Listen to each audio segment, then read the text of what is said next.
Welcome everyone to today's webinar, From Research to Spinout, a conversation on commercialization with Imperial College today, which is part of the bp-ICAM webinar series. My name is Sofia Marchesini and I will be the chair for today's webinar. I'm a senior materials scientist in bioenergy and hydrogen technology at BP, and I'm also a former bp-ICAM student, having completed my PhD with ICAM in 2018 at Imperial. It is my pleasure to introduce today's speakers. So today we have Professor Nigel Brandon, the Dean of the Faculty of Engineering and Professor of Sustainable Development in Energy at Imperial. His research interests focus on electrochemical science, engineering, and technology for the low-carbon energy transition. He is also the founder of Ceres Power, RFC Power, and M-Spin. Our second speaker is Miguel Cheng, who is a commercialization executive within the Faculty of Engineering at Imperial. His role focuses on identifying, protecting, and commercializing high-impact innovation through licensing, industry partnership, and startup engagement. And finally, we have Dr Mengzheng Ouyang, who is the Chief Executive Officer of M-Spin. He holds a PhD in electrochemical engineering from Imperial, and in 2024, he co-founded M-Spin and has served as its technology lead since then to commercialize this innovation and secure seed funding. So I now hand over to the first speaker. Please feel free to share your screen. Okay, can everyone see it? Yeah, if you can please put in presenter view. Sure. Thank you. Okay, hopefully that's better. Yeah, so good afternoon. And so Sophia, thanks for the great introduction. And I'm Dr Mengzheng Ouyang and one of the founders of M-Spin. At the same time, I'm also the research associate of Imperial College London. I have a background in material science and in the material structure design of electrochemical devices. And yeah, many thanks for the invitation of bp-ICAM, and thanks for the team for organizing the event. I'm very happy here to share my own startup experience and the process of doing that through the Imperial College London, and hope I can give you a bit of flavor of what it's like and if you are considering going down that road. So just aware that I'm aware that a lot of the audience are from the external of Imperial College, so things might be a little bit different, but in principle, similar mechanisms should also exist in your university. And also, I can only speak of my own startup experience because it is the first time that I got involved in the building of a startup company, and I think when you are going down the journey, you will find that the founding story of each startup can be very different from each other. And Professor Nigel Brandon, who will speak after me, will have the abilities to speak more of his other startup experience and provide more implications. So yeah, so a bit of introduction of M-Spin. M-Spin is a material science company spun out from Imperial College at 2024, and the technology development started from 2018 from Professor Nigel Brandon's group at Imperial College, and the patent application was filed in 2022. So the M-Spin is built on a platform technology invented by me and Nigel to make ultra-high surface area metal and ceramic materials with over 1,000 times of the surface area of conventional porous metal. So you can see from the pictures on the right-hand side, that's the structure of the materials that we make. We call it the metal nanofelds. And macroscopically, it looks like papers where you can bend it, you can fold it, and you can handle with you can handle it in your hands. And this combination of the high porosity and high surface area makes it good materials in various applications, such as water electrolysis, the redox flow batteries, secondary batteries, and more recently, we found use in the thermal management in the smartphone AI server, and also in the filtration field. So a bit more flavor on the background of the technology and why it is new. So some of you may know that the surface area of a materials will affect the performance in many applications. And conventionally, the porous metal materials are made as foams, meshes, and felts, like the photos shown here. And they typically have low surface area and low porosity. And their manufacturing process are complex and quite expensive. Now, what M-Spin has made the difference is to be able to make materials with small fiber size, high surface area, and also a very scalable manufacturing method. So you can see from the comparison of the M-Spin materials comparing with conventional metal foam, you can see immediately how big the surface area is from these two pictures with the same magnifications. And the materials and the type of materials we are able to make out of these structures are quite versatile. For example, we are most sophisticated in making the nickel-based materials for the applications in water electrolysis, in nickel-based battery, and heterogeneous catalysis support. And also, we can make titanium, also for water electrolyzers, chloralkaline, and chloralkaline electrolyzers.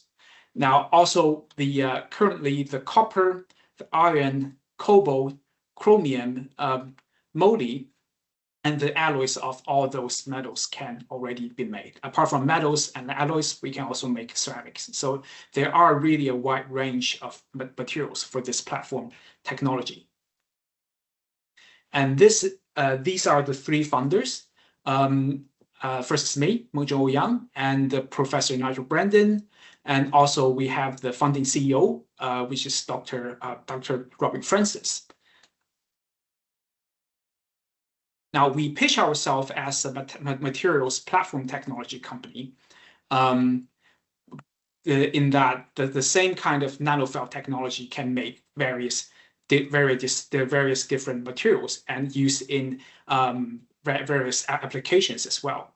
So there are a lot of companies and a lot of sectors that need materials with a combination of high surface area and high porosity properties. However, we are a small company with very limited resources and can only start with one or two very focused applications. So as a company, we started from the water electrolysis because that's the expertise of Professor Nigel Brandon's group and myself. And also the materials was invented to be a part of the electrode materials in the water electrolyzers. And after the patent was filed, it quickly got some attention from the company in the industry, and that was even before the company was founded. So, through that company, we found the performance of the materials was verified in the industry, and then it attracts even more companies to try our materials. And recently, I think that was 1.5 years ago, there was a major smartphone manufacturer approach us and express interest in trying our materials in the thermal management technology. And and then that's how we got into this field, because we didn't have this kind of expertise previously, and we never thought of entering the field. So it's really apparently they found us through the Imperial Enterprise website, where we put our technology where they put our technology on there. So so here is the history of the M-Spin from the concept of the materials to the commercialization pathway that we are currently in. So you can probably see that it is a relatively long journey comparing to the AI-based startup you will see today. And I guess that's true for most of the manufacturing-based startup. So the initial idea was generated from the side project of my PhD period. And from 2018 and 2019, I started realizing the idea and successfully making the materials. And at 2020 and 2022, I was trying the materials in various electrochemical applications. And and it turned out to be a quite good universal electrode materials for the electrochemical devices. And then we had some initial discussion with the Imperial Enterprise team about the, and back then it was mostly about the patent filing. So we had to fill in the invention disclosure. Oh, sorry. We had to fill in the invention disclosure form and have several back and forth of the initial search of the similar technologies before Imperial agreed to file a patent of the nanofeld technology in I think it was by the end of 2022. So yeah, and then in 2023, we applied for one of the UKRI Impact Acceleration Account funding that was designed to be the gap funding to transfer the technology from the lab to scaling up. Yeah, so that was awarded in 2023, and it really helped us to demonstrate the scaling up ability of the materials. And also the company from the hydrogen sector had a chance to test our materials and confirm that it has better performance than the commercial materials. So in 2023 and 24, we had a good combination of the technical push and also the industry pull from the hydrogen market. And that's how we decided to have a startup company to commercialize this. And then it's the 2024.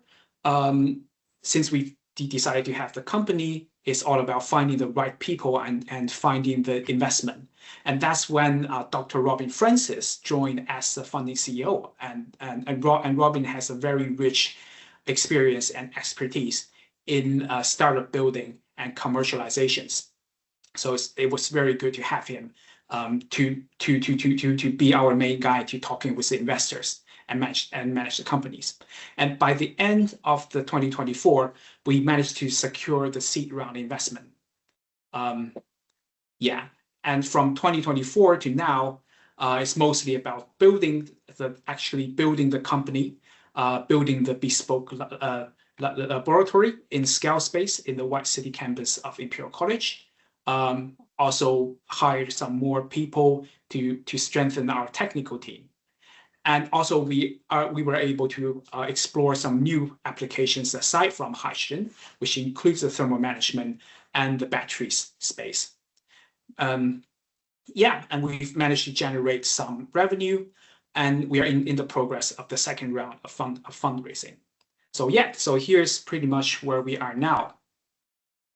So from the lab validation to the commercialization pathway, it took roughly around five to 6 years. So here you can see this is where I started with a very small pieces of materials, about 1 centimeter by 1 centimeter size, and this is where we are now. So it's now it has been developed into a roll-to-roll process that's able to be produced continuously. So here are some of the things that I have thought about when I was trying to decide whether to pursue a startup road or some other roads to maximize the impact. Because the time is limited, I don't have time to expand on everything. So I'll just go through it very, very quickly. So first thing to realize when you are trying to build a startup is that it is a very hard process to build one. So you need to have the right motivation to support you. So what is your real motivation? Is it to maximize the real impact of your research? Well, there are some other ways to do that as well. And is there a pursuit for a financial return? There might be one if your startup is very successful, but it won't be very immediately. And most startups will fail without the financial return for the founders? And or is it about your pursuit to solve challenging problems beyond the lab scale, or are you trying to have a new, different life experience? I mean, all these motivations, they are correct. There is no wrong one, but it's just a matter of asking yourself if it is strong enough to support you. And there are some conflicts you need to manage when building a startup. For example, is now the right time? Do you want to build it now or later? It's a matter of, is the technology mature enough, and is the market ready? Yeah, and do you want the publications or do you want the commercialization? Because sometimes there are conflicts in between this. Going through the commercialization probably means that you need to hide the ways how to make your materials for several years. Yeah, and that means you can't have very high impact publication from your research. And is Spinout the right way to make impact of your research? Because there are the ways to go through the licensing as well. Does this really need a company to succeed? Yeah, and scientific breakthrough does not often translate to market demand, because the customers only pay for the solved problems, not just the novelty in the technologies.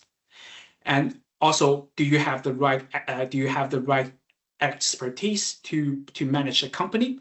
I know a lot of us are very good researchers, but probably not good CEOs. So what kind of co-founders do you need?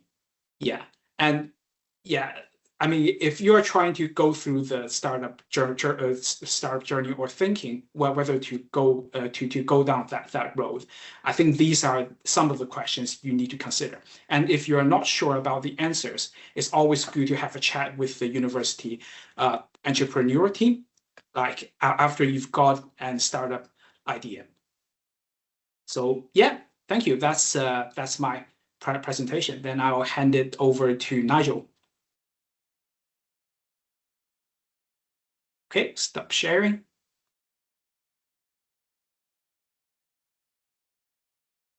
Thanks, Mengzheng. Can you see my presentation, guys? Yeah. Yes. Can you please Okay, put in all right. presenter view? Yeah, indeed. Give me a minute.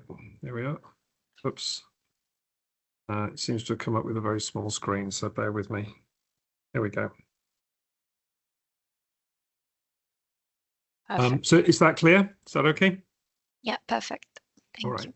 Well, Mengzheng, thanks a lot. And I just want to add a bit of color on top of Mengzheng's presentation. I'm not going to talk about M-Spin because he's covered that very well. And of course, we're happy to take questions. I thought I'd just add a little bit of detail from two other companies I've been involved in. In these two cases, both have come out of UKRI funded activities, and perhaps one can try and draw some conclusions around that as well. And I'll make some personal reflections on it. I mean, the first company I'm going to talk about is this one. It's a company called Ceres Power. We founded this business 26 years ago, and I think that timescale gives you a sense of some of the timeframes that you're involved in when looking at deep tech technologies. It's a technology for an innovative metal-supported solid oxide cell for either fuel cell or now electrolysis mode, and it came out of an EPSRC project. And led to this patent, and you've got a photocopy of the patent there.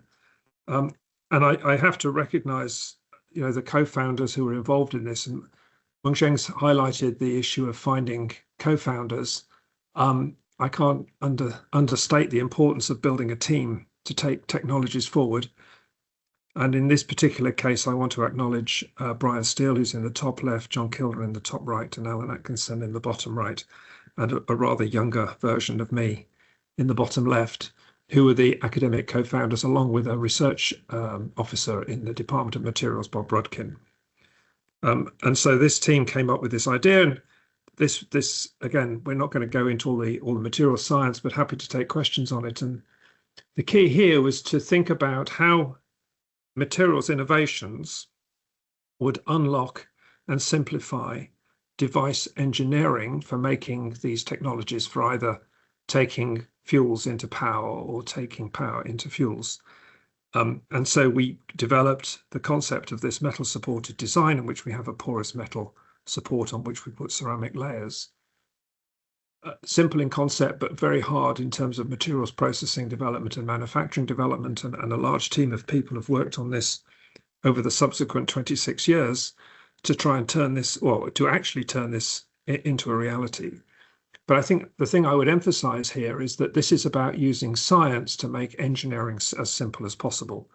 And there are quite a lot of examples where people would find an interesting piece of science, but it doesn't help the engineering. And if it doesn't help the engineering, it won't actually take out cost and it won't help you develop a product. So this was started a long time ago, 26 years ago. We had some business school students who supported this project at the time. They won the European Business Plan of the Year competition. We raised some money and we hired a full-time CEO. Professor Steele sadly passed away in this process. I took on the role of CTO, having been the initial CEO and then chief scientist. And this company listed on the alternative investment market in 2005. This is the largest unit the company makes today. This is a 1 megawatt electrolysis system that's on demonstration on Shell's Bangalore campus with a very low energy consumption for water splitting to make green hydrogen.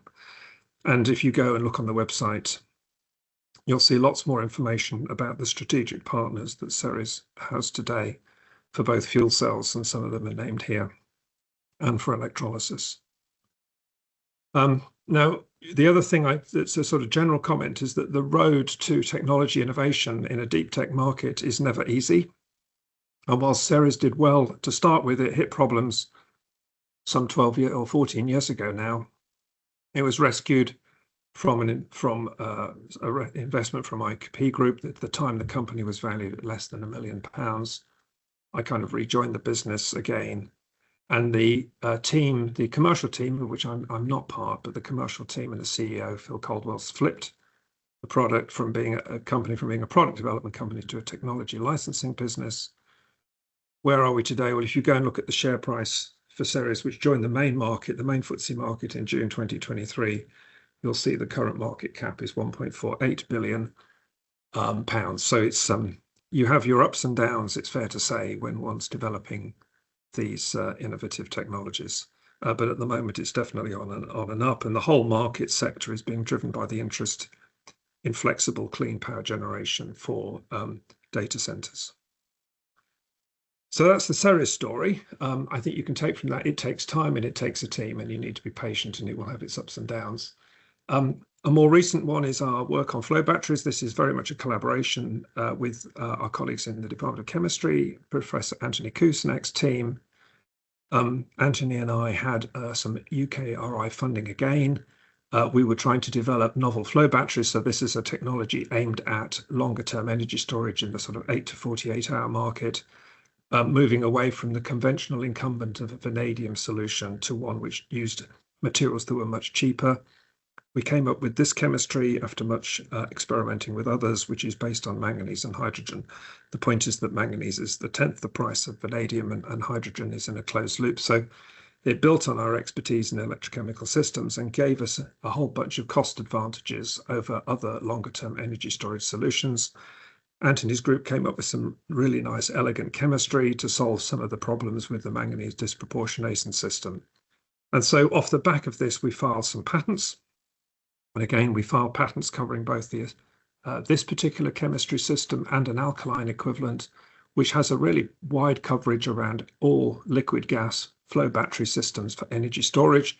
And we formed a business, RFC Power, in 2018. And this is the current larger scale demonstration unit that's been built and tested and shown to be an effective way of delivering longer term energy storage in a cost-effective solution of sub $50 per megawatt hour.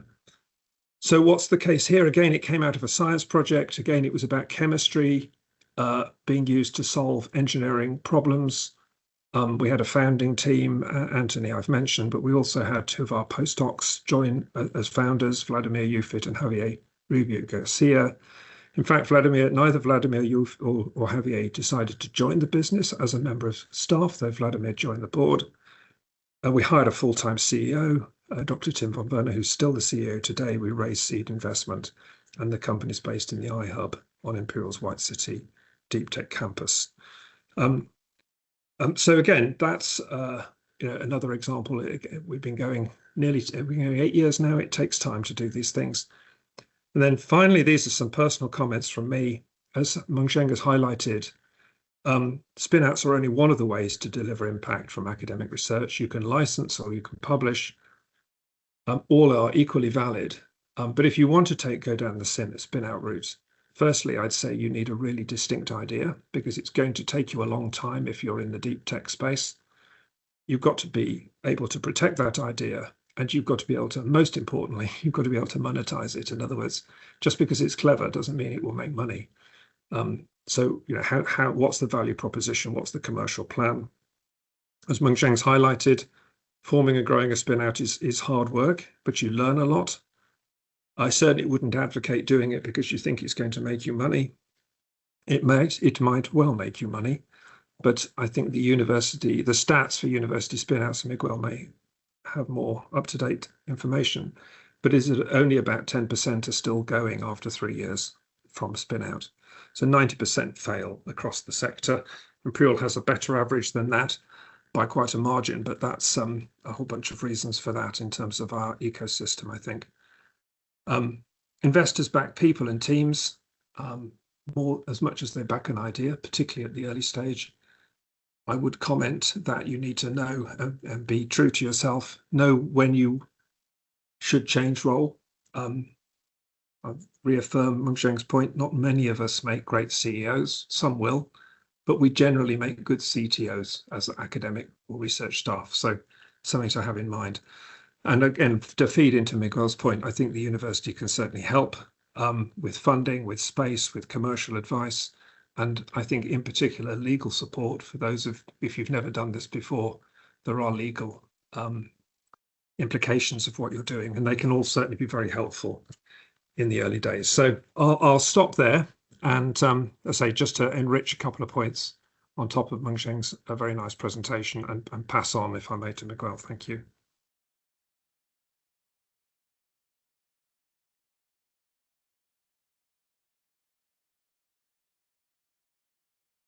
Yep, I hope everyone sees my screen. It's a website here. Yeah. Thank you. So thank you very much. Thank you, Nigel. Thank you, Mengzheng, sharing their wonderful stories. I am Miguel Cheng, Commercialization Executive for the Faculty of Engineering at Imperial Enterprise. So my role here at Imperial is to support our academics with IP protection, licensing, and spin-out formations. And the topic today is from research to spin-out, and Imperial Enterprise is a division at Imperial to support the industry partnership and commercialization journey for our academics at Imperial. And on the research side, Imperial has over 500 industry collaborations every year. My colleagues' partnership team supports all the most of the industry research collaborations, from one-off projects to multi-year research programs, such as this wonderful bp-ICAM program. And on the IP and commercialization side, our last year, Imperial filed 124 new patents. We formed 14 spin-outs. Me and my team in the commercialization teams at Enterprise supports Imperial academics with IP evaluations and protections, like Mengzheng said, like Dr Ouyang mentioned in the presentations, with our patents and how when they're filling out information disclosure form, we evaluate the technical details, engage with patent attorneys, file patents. And our team is very happy to help exploring what our Imperial academics and the spin-out needs to execute the business idea and to build a scalable business. And as you can see from the screen, this is Founder's Choice. Since 2023 summer, Imperial has relaunched a spin-out formation program called Founder's Choice. We call it 2.0. It is designed to be a very transparent, no frictions process. Once the IP rights needed by the spin-outs are cleared for licensing, and the business plan prepared by the founding team has been endorsed by respective faculty, the spin-out formations process typically takes around 3 months to complete. And the key steps include setting up a UK shell company, agreeing on the company structure, for example, the cap table, some rights for different founders, and reviewing the IP licensing and corporate documents to onboard Imperial as a shareholders. I believe most of the UK institutions have similar structures and arrangement. And for Founder's Choice, you can see find on Imperial website. It is totally transparent. It's public. It is on our website. Even public can see it. Your investor can see it. Our academics will see the same page. So this is also the key takeaway from my side. As you can see from the website, you can also find the key terms when you plan to form a spin-out. Like our founding teams can choose between two types of equity options. One is a non-dilutable equity options for a small percentage with a total cumulative investment amount. So Imperial will be diluted, shares will be diluted after the cumulative investment. Or make it simple, you want your investor to feel simple when calculate the shares when they do investment. We also provide an options for dilutable equity options for non-pharmaceutical spin-out.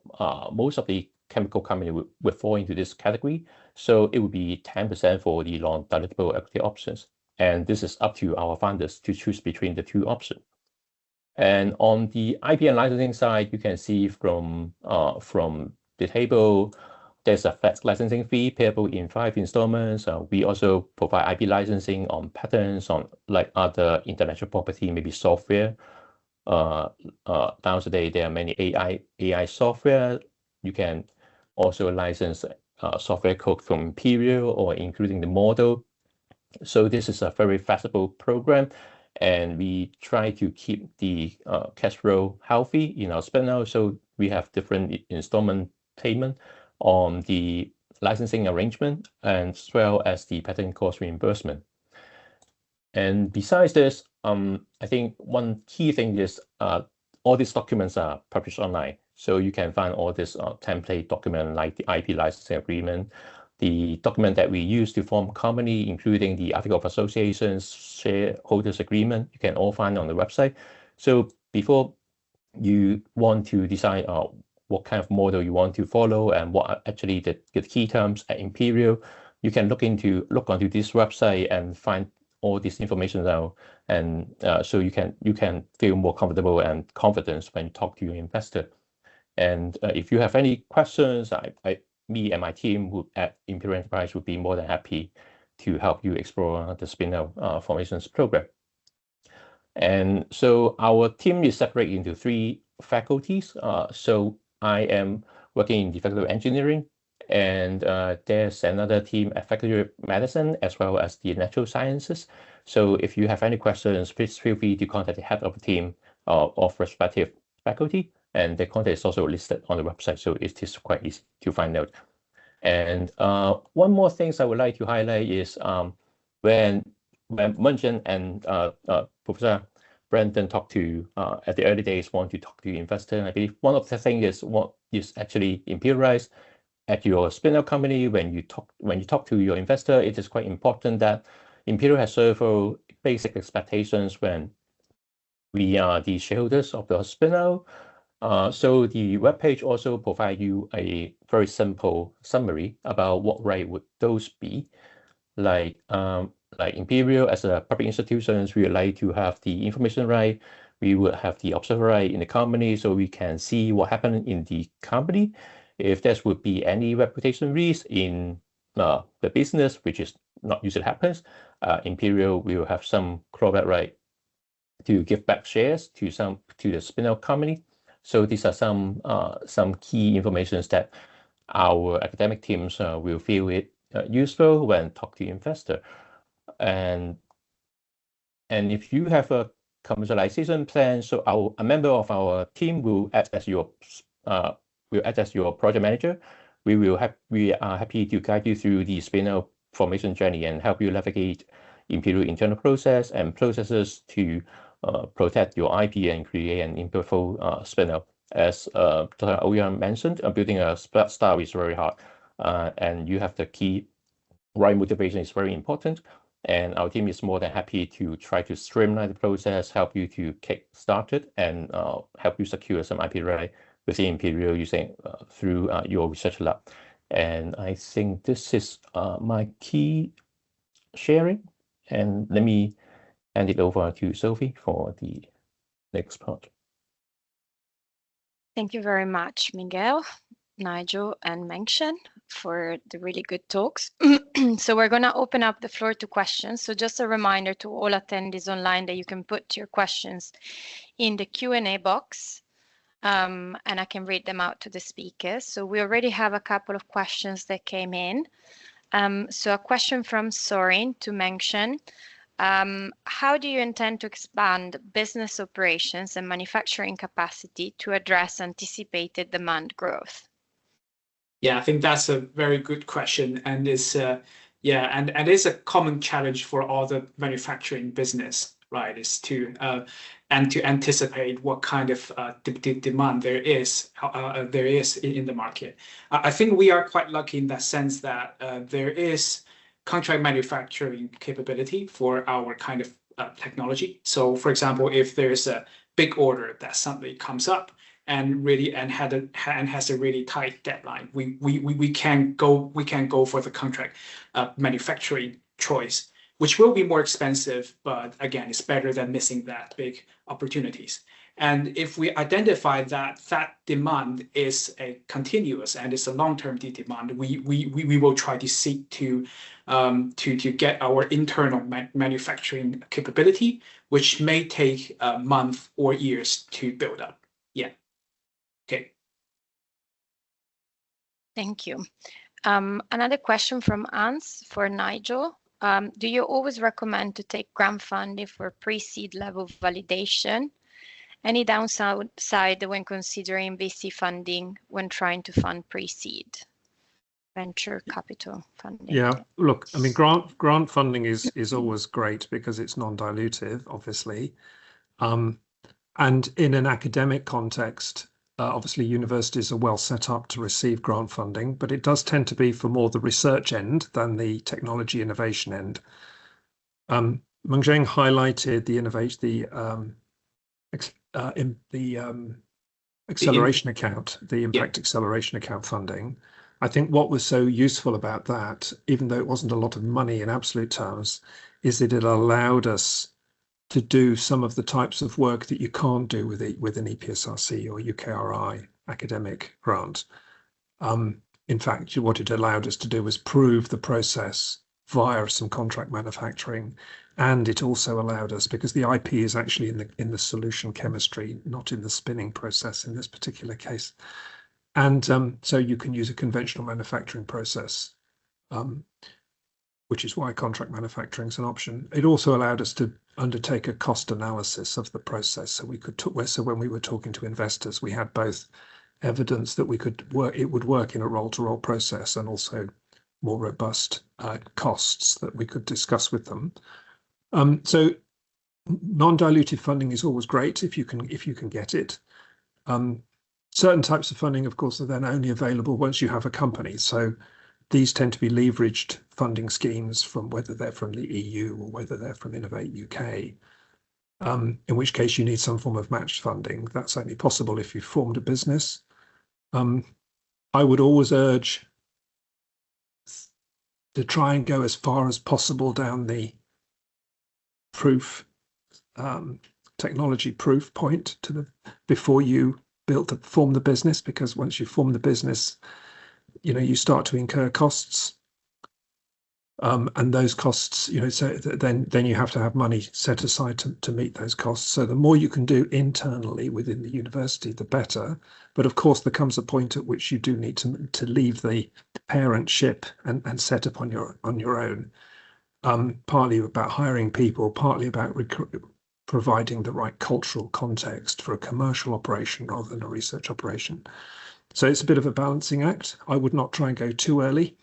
So we tried to make certain, in M-Spin's case, that we had an investor.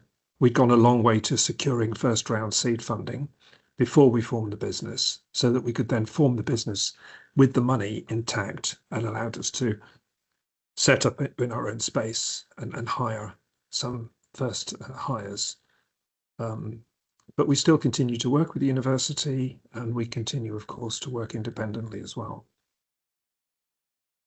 Thank you, Nigel. Another question from Mander to Miguel. Is there a role that your team, wider Imperial ecosystem, could play in helping bridge the right stakeholders to the room if Yes. startups may not be a viable option for any reason? Yeah.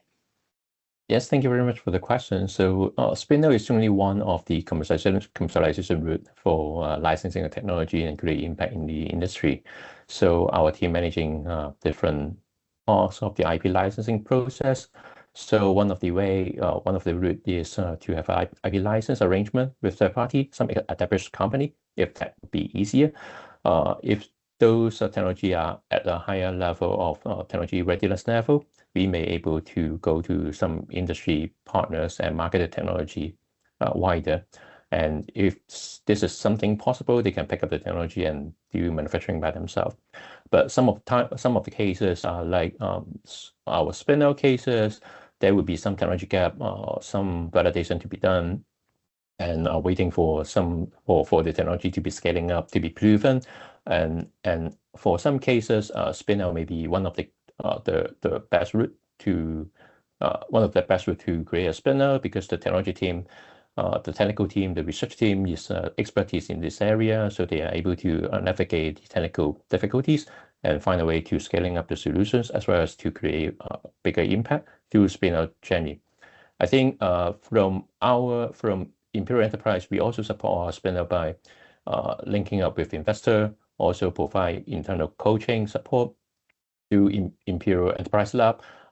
There are quite a number of support through this ecosystem, as well as we have the state-of-art laboratory and equipment here to validate technology. So there's more role to play here. If you have any questions or you have some commercial cases that you want to build, please feel free to talk to us, and we can usually tailor some support for you. Thank you, Miguel. A question for everyone from James Elliott. What are the pros and cons of licensing versus forming a spin-out? Shall I have first go? Okay. So not all. So let's answer that in a couple of ways. Firstly, if you're going to license, you obviously need an industrial partner who can see that what you have has value if they're going to license it. And one of the challenges in the deep tech space is that you've got to spend quite a lot of time and quite a lot of money to verify that what you have actually brings technological benefits. So that can mean that you are deeply discounted in terms of what you get for the license. Either they either think it's got too much risk, or they don't value it in terms of the commercial value very highly. So certain types of technologies, Miguel might want to comment, lend themselves more to licensing than other types of technologies. It depends on the customer. That said, if a license opportunity is there, I would say it's a lot less work for the academic team. And at least within an Imperial context, one can get quite attractive returns, financial returns, as an academic inventor if a licensing deal is successful. So I think licensing is always a good thing to look at, but in a lot of engineering areas, then it can be quite hard. If I go back to my Ceres experience, we did a spin-out having tried to first license it. And at the time, the technology was too disruptive to the incumbents and they didn't want to license it. So a spin-out was the only way to really get it out there. In the case of M-Spin, that is a materials platform technology. It's not really a licensing deal, though it could ultimately perhaps be a licensing deal. But the spin-out was the right way to take it forward and to accelerate it. Miguel, do you want to comment from your perspective, who gets involved in both of those types of process? Yeah. Yes, thank you very much. I think one key thing is quite difficult to find the right industry partner to take up the technology, like Nigel's mentions. Yeah, and if the technology itself is a platform technology, it could bring benefit to various industrial applications. So if whether we can find the right industry partner to bring this platform technology to create the biggest impact, or through a spin-out route to create a bigger impact by developing product and services in different industry areas, is something we would need to look into. So we usually talk to our research team to see possibility in developing this technology in various areas. And nowadays we find it quite many industry partner, rather than maybe they prefer M&A of our spin-out company more than licensing, because it saves them effort in developing technology further. So sometimes it really depends on what kind of TRL level we are talking about for one particular technology. For some software cases, of course, academic may be easily build some quite mature software, then we can easily licensing those out. Then some industry partner may simply using the software and then bring benefit to their current operations and businesses. So some technology are more favorable for licensing, and some others may be forming a spin-out is a better route to create a bigger impact. Yeah, and remember, of course, that in all cases, we actually are licensing our technology to the spin-out, right? So yeah, there is actually a licensing element to any spin-out, but from the university. Mengzheng, did you want to add anything? No, it's just one word on why M-Spin's technology is not suitable for licensing. Yeah, because it is a very disruptive way of making this kind of new highly porous high surface area metals. So the way we conventionally the way we use could not be used to make metals. So although there are companies that use this kind of technologies, they would consider it to be too risky to license. Yeah, so that's why the spin-out road is most appropriate. And generally, the companies are looking to license something that can immediately bring them profit. So if your technology needs a lot of validations, both in terms of both technically or on the market, then you will find it hard to find someone that's willing to license it. Yeah. To give one more additional point, I would like to also frame that no matter licensing or forming a spin-out company, we ultimately need to look for some potential customer. In M-Spin case, we also try to find potential customer before having this decisions to form a spin-out. So we gain customer tractions and then find out which way it would be better to bring bigger impact using this platform technology to the society and to the industry. And at the end, I believe the funding team here is very pleased to form a spin-out to create biggest impact. Thank you very much, everyone. And considering another point, how can university help move research output forwards on the TRL scale, so scaling up and creating a spin-out, if they have no manpower? So if there is no PhD or PDRA willing to do that, is there a way in that case in which you can support it? Miguel, do you want to go at that, or do you want me to have a go? Yeah, you may have a go. Well, look, at the end of the day, all of these ideas can only work if there's resource, and that means both people and facilities to help make it happen. So all of these things actually need money, and they need people willing to commit their time and effort to it. So I think if there really isn't any money and there aren't any people, you're not going to get anywhere, quite frankly. So you do need both of those things. Of course, you can, if you've got money and you don't have someone in your group, as an academic, say, that wants to take it forward, and that could indeed be the case, then you need to go into the market and hire people. I think it's definitely aided if you have someone, in the case of M-Spin, for example, like Mengzheng, that wanted to take this forward and make it happen. That is great, because you've got a technical expert who's wedded and committed to the technology and familiar with it. In the case of RFC Power, we didn't have anyone that wanted to go out into the business. So in that case, we raised the money, we hired a CEO, and the CEO built a team. So you don't have to have people, but you do need to raise the money and use that to attract talent. And I think my general comment in general is that you've hit there the two big problems of building a spinout, right? One is money and one is people. Those are the two big problems. And even if you've got the money, you've still got to find the talent. So, those are the two. If I was to say what's the hardest thing about building a spinout, it's money and people. And not so much the technology. So I don't know if anyone else wants to comment on that. Miguel, did you want to comment? Yeah, I think right now, the UK government trying to provide more funding to support the translational to provide more translational funding to support the research, so that it can to raise the higher TR level for our technology right now.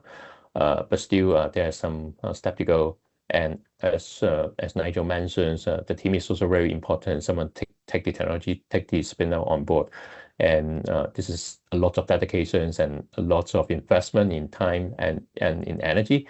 So we really need to treasure our team, our research team, to put their time and energy into all this commercialization effort. And at Imperial Enterprise, we try to provide coaching services to our team, and also mentoring services as well to support our team to develop their businesses. When they go to investor, we try to also provide some training on pitching as well. So try to mitigate some steps before they reach out to some investor.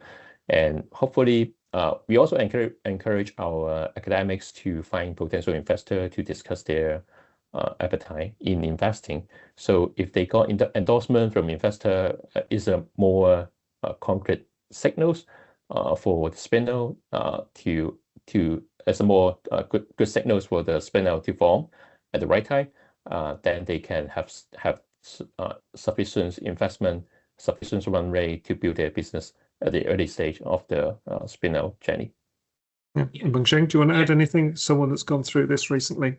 Yeah, so just add some because finding the transition funding from the lab to the scaling up is quite hard. So we use the UKRI Impact Acceleration Account mechanism, and there are some other mechanisms as well. For example, if you want to do the startup company by yourself, then you may as well apply for the Royal Academy of Engineering Entrepreneur Fellowship, and that will give you some funding and some time to pay for your salary and some funding to do the validation works. And I think each university will also have its unique funding to promote this kind of activities.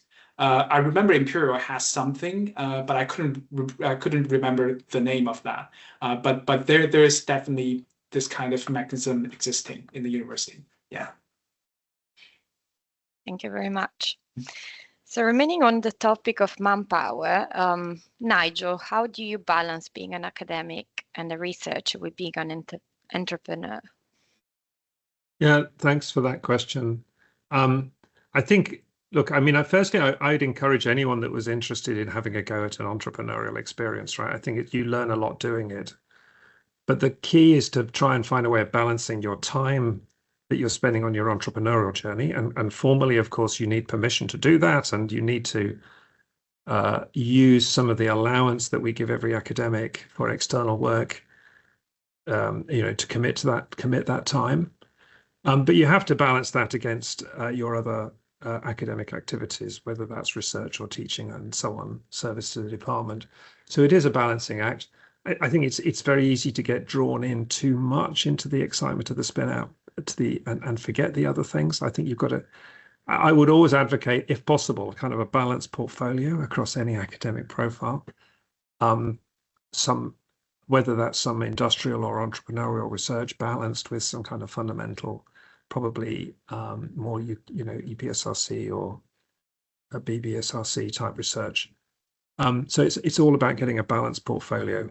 I think that's the key for an academic. I think for a researcher that wants to, for example, a postdoctoral researcher, they need to make a decision, and everyone needs to be very fair and transparent to say, it's not appropriate for an academic colleague to put a postdoctoral researcher onto a project which you're not going to be able to publish because of sensitivity of disclosure if they don't harbour an ambition to go down either an industrial or a route joining that business. So I think it is important that you're fair and open and clear with your research team about what this is all involved in and how they can participate. And it won't be for everyone, this particular journey. So I do advocate some fairness and transparency for everyone involved, the PhD students, the postdoctoral research staff, and the academics.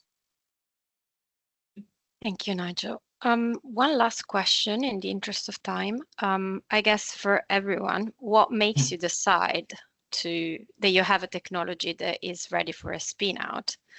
Is it the pull for industry that you mentioned earlier, or do you know that you have something different? Mengzheng, do you want first go? Yeah, sure, I can have first go. So for me, I think so the first thing is that it is a technology that is very novel and can make something that other technology couldn't do. And that was the first motivation that I was thinking whether it can go to it can become the base of a startup company. And then after doing some more research in both the technology and the market, it is really the market pool from the hydrogen industry that makes the difference, because it is the most important that someone from the industry or some company from the industry tell you that this is exactly the materials that we are looking for. This property of the property of the materials is very, very good. It outperforms the conventional materials that we can find on the market, and that is a very clear signal that the market can find the material can find some market in the relevant industry. So yeah, it's a combination of the technical push and also the market pull for me. Yeah. Yeah, let me add to that before Miguel has the final comment. Right, at the end of the day, I think the only people who really understand your research innovation is you. So I think that that it's very hard for anyone else to do that. But the question is, do you have the domain knowledge to see how it fits into the use case and the customer pool? And that's where conversations with colleagues in enterprise and others can help, or other academic colleagues or other industrial colleagues, and reaffirm that point that there is something that's not only new and distinctive, but ultimately someone will pay for it. Because if no one's going to pay for it, there's no point going on a commercial journey. Miguel, do you want to add the last word? Yeah, I think the key is still finding the right team to bring the technology to the next level. We try to be the second one to the best for the second one to understand technology, and also at the same time in our team we try to understand the market, to understand what is the actual market needs. So we go back to the team to find whether we have such a solutions. In M-Spin case, we also see some potential tractions from industry want to try the technology out. So we also need the support from the research team to support the technology evaluations to get market tractions, to discuss with those potential customer. And at the end, I think it's a very fruitful outcome between like the research team, the academics, and also Imperial Enterprise or other technology transfer office, to create a very good case to bring this technology to the industry, no matter through IP licensing or Spinout. So I think the key is try to have more open conversations to discuss the technology with industry, to find more people to understand what is actually the key applications of those research innovations. Thank you very much. So we're up to the end of our timing. So thank you very much again to all of the speakers.